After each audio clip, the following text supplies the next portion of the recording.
for purposes, para malinawan tayo, ano yung mga periods na kinover ng tatlong accomplishment reports na to?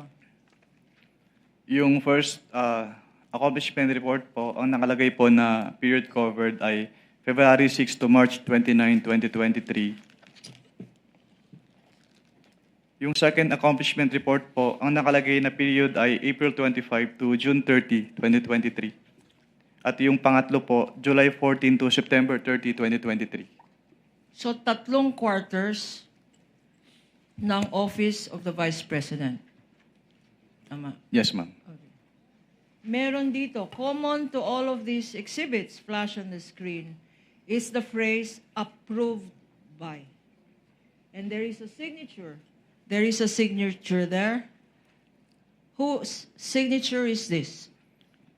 This is the signature po of the Vice President Sara Duterte. Familiar to you for the same reason, Mr. Yes, ma'am.